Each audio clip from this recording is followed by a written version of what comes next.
கர்த்தருடைய நாமத்திற்கு மகிமை உண்டாகட்டும். Praise be to the name of the Lord. கர்த்தராகிய இயேசு கிறிஸ்துவின் கிருபையோடும் By the grace of our Lord Jesus Christ பரிசுத்த அவருடைய பிரசன்னத்தோடும் and with the presence of the Holy Spirit, உங்களை சந்திப்பதில் to meet you, நாங்கள் மிகுந்த மகிழ்ச்சி அடைகின்றோம். we are so glad today. இந்த ஊழியம் என்பது This ministry is, தேவனால் நடத்தப்படுகிற ஊழியம் என்று நாங்கள் விசுவாசிக்கின்றோம். we are believing this ministry is led by God. நீங்களும் அதை விசுவாசியுங்கள். You are also believing அந்த விசுவாசம்தான் that faith is, உங்கள் வாழ்க்கையிலே மாற்றங்களை கொடுக்கும், it creates a change in your life. மகிழ்ச்சியை கொடுக்கும், It brings happy in your life. மீட்பை கொடுக்கும், It brings a redemption to your life. பலத்தை கொடுக்கும் It gives strength to your life. என்று சொன்னால் நம் தேவன் Reason our God is, பயமுள்ள ஆவியை கொடாமல் our God didn't give the spirit of fear, பலமும் power, அன்பும் love, தெளிந்த ஆவியை கொடுக்கிறார் என்று பார்த்தோம். and has given the clear mind spirit. உங்களுடைய பயமெல்லாம் விலக்க தேவன் விரும்புகிறார். God wants to remove all your fears in your life. உங்களுக்குள்ளாய் தெளிந்த ஆவியை கொடுக்க விரும்புகிறார். God wants to give you a clear mind of spirit அதை today, பெற்று to receive it, நாம் கிறிஸ்துவ வாழ்க்கையில் ஜெயத்தை பெற்றுக் கொள்வோம். to have a victorious Christian life. என்று சொன்னால் தேவன் எல்லாவற்றையும் ஜெயித்தவர். Reason our God won everything. இந்த உலகத்தில் எந்த மனுஷனும் ஜெயிக்காத மரணத்தை ஜெயித்தவர் தான் நம்முடைய ஆண்டவராகிய இயேசு கிறிஸ்து. No man in this world has ever conquered death, but our Lord Jesus Christ has conquered it. எப்பேற்பட்ட பெரிய மனிதனாயிருந்தாலும், A familiar and a greatest man in the history of the நாடுகளை world. ஆண்டாலும், They may rule the world, ராஜாவாயிருந்தாலும், they may be a king, அவர்கள் வாழ்விலே மரணம் என்பது சம்பவிக்கும். but when they in their life they may have death. இயேசுவுக்கும் சம்பவித்தது. Jesus also faced death, ஆனால் அவர் மூன்றாவது நாள் உயிரோடு கூட எழுந்தார். but on the third day he rose from the dead. அந்த தேவன் That God இன்றைக்கு ஆவியாக today he is a spirit. நமக்குள்ளே வாசம் செய்ய விரும்புகிறபடினாலே He wants to dwell inside of us. இந்த வேளையிலும் கூட நாம் தியானிக்கும்படியாக Today also let's meditate on God. ரோமருக்கு எழுதின நிருபம் 8ஆம் அதிகாரம் 14ஆம் வசனம். Romans chapter 8 verse 14. மேலும் எவர்கள் தேவனுடைய ஆவியினாலே நடத்தப்படுகிறார்களோ அவர்கள் தேவனுடைய புத்திரராய் இருக்கிறார்கள். For as many as are led by the Spirit of God, they are the sons of God.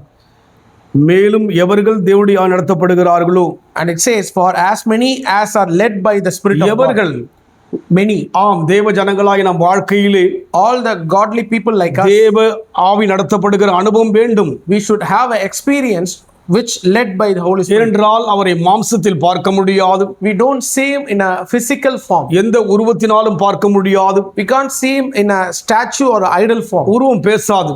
An idol will not speak. உருவை போது பேசியிருக்கிறதா? Have any idol spoken to you? நீங்கள் பார்த்திருக்கிறீர்களா? Have you seen that? யாராவது சொல்லி இருக்கிறார்களா? Anyone has said about that? எந்த உருவம் இதுவரைக்கும் பேசினதே கிடையாது. No idols have ever spoken. ஆனால் தேவன் என்பவர் But God is, ஆவியாகத்தான் இருக்கிறார். he is a spirit. அவரை நம் வாழ்க்கையில உணர முடியும். You can able to realize him, அதனால் experience him. எவர்கள் தேவனுடைய நடத்தப்படுகிறார்களோ And it say, for as many as are led by the Spirit of God, அவர்கள் தேவனுடைய புத்திரராய் இருக்கிறார்கள் என்று சொல்லி பார்க்கிறோம். they are the sons of God. நம்மை தேவ ஆவி நடத்துகிறாரா? Are the God's Spirit is leading us? நடத்த வேண்டும்.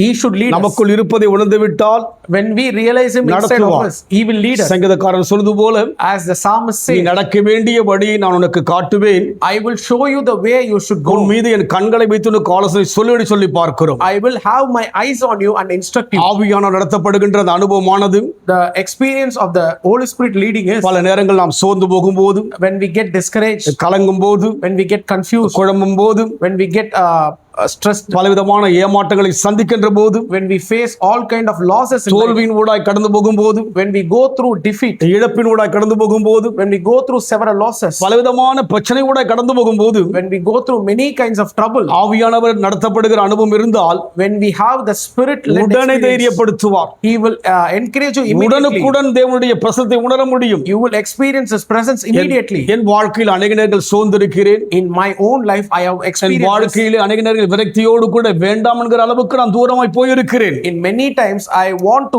quit this ministry and go, ஆனால் எனக்குள் இருக்கிற ஆவியானவர் but the Spirit inside of me, என்னை விடவே இல்லை. he will never leave me. ஆறுதல் படுத்துகிறவராகத்தான் பார்க்கிறேன், I am seeing him as a comforter. தேற்றுகிறவராகத்தான் பார்க்கிறேன், I am seeing him as a one who strengthens me. தைரியப்படுத்துகிறவராகத்தான் பார்க்கிறேன். I am seeing him as a one who நான் is giving me சோர்ந்து courage. போவதற்கு ஆவியின் இடம் கொடுத்ததே கிடையாது. He never let me down in any way. அதனால் இதுவரைக்கும் இந்த ஊழியம் செய்து கொண்டு வருகிறேன். So till now I am doing this N ministry. ஞானம் இந்த ஊழியம் செய்ய முடியாது. It is not by my knowledge I'm doing this எங்கள் ministry. திறமை இந்த ஊழியம் செய்ய முடியாது. With our own talents we are not எங்கள் doing பலம் this. இதை செய்ய முடியவே முடியாது. With our own strength we are not doing this. ஏறக்குறைய முழு நேரமாக 22 ஆண்டுகள் ஊழியம் செய்து கொண்டு வருகிறேன். I completed for the 28 years in this ministry. தேவ கிருபையினாலே By the grace of God, ஞானஸ்நானம் எடுப்பதற்கு முன்பாகவே before baptism itself, அபிஷேகத்தை பெற்றேன். I received the anointing from God. அந்நிய பாஷையின் வரங்களை பெற்றேன். I am receiving the gift of அது languages. முதல் எனக்குள் தேவன் இருப்பதை உணர ஆரம்பித்தேன். I started to experience God is ஒரு inside of me. குழந்தையின் பருவமாய் இருந்தேன். It is like a child experience. படிப்படியே வளர ஆரம்பித்தேன்.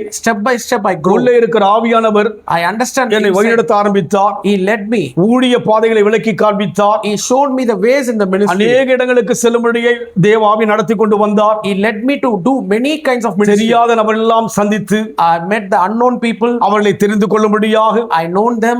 ஒரு நல்ல ஒரு ஐக்கியத்தை கொடுத்தார். I have a good fellowship with them. பெரிய நல்ல படித்து சிறந்த மக்கள் எல்லாம் சந்தித்திருக்கிறேன். I have a great scholars and great people. எந்த தகுதி எனக்குள் இல்லை.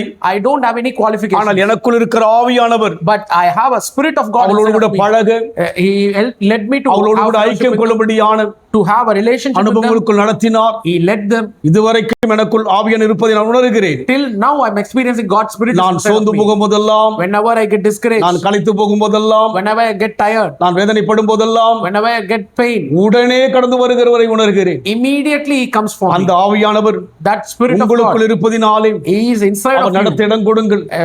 Allow Him to our do. இருந்தால் போதும். When He is with you, it is enough. உலகத்தை உண்டாக்கினவர் He created the world. ஒரு உருவமாய் வராதபடிக்கு He didn't came in a image. நமக்குள்ளேவே ஆவியை இறங்கி வருகிறார். He is coming inside of us. அவர் நடத்த நம் வாழ்க்கையை ஒப்புக் கொடுப்போம். We surrender our life to Him. மேன்மைகளை பார்ப்பீர்கள். You will see goodness in your life. மகிமையை பார்ப்பீர்கள். You will see glory in your life. சுகபலம் ஆரோக்கியத்தை You பார்ப்பீர்கள். will see healing and health in your life. சந்தோஷம் சமாதானத்தை You பார்ப்பீர்கள். will see joy and peace in your life. நடத்தப்பட இடம் கொடுப்போம். Let's allow the Holy Spirit to lead. அன்பின் ஆண்டவரே, Dear God, என் வாழ்வில் கடுகளும் அனுபவித்திருக்கிற ஐயா, in my own life I experience you like a அதைதான் mustard seed. ஆண்டவர் இன்றைக்கு தேவ ஜனங்களுக்கு நான் பகிர்ந்து சொல்கிறேன். Today that only I'm experiencing saying ஒவ்வொரு தேவ ஜனங்களுக்குள்ளாக all the godly people அந்த அனுபவத்தை நடத்துங்க. they should have தெய்வத்தை experience. வெளியே பார்க்கவே வேண்டாம் ஐயா. They don't look outside. உள்ளே பார்த்து They look inside of பலப்பட, them. They get strength. தைரியப்பட, They get courage. உற்சாகம் அடைய, They get joy. வைராக்கியமாய் வாழ, They live a zeal to சாட்சி God. இருக்கு. They should be a எங்கள் testimony. யாவருக்கும் கிருபை செய்கிறார். Help us to live according to it. ரீதருவியாதியா. Oh, we thank you, Lord. நன்றியோடு உம்மை We ஸ்தோத்திரிக்கிறோம். thank you for that, Lord. இயேசுவின் நாமத்தில் பிதாவே. In Jesus' name we pray. கர்த்தர் ஆசீர்வதிப்பாராக. God bless you.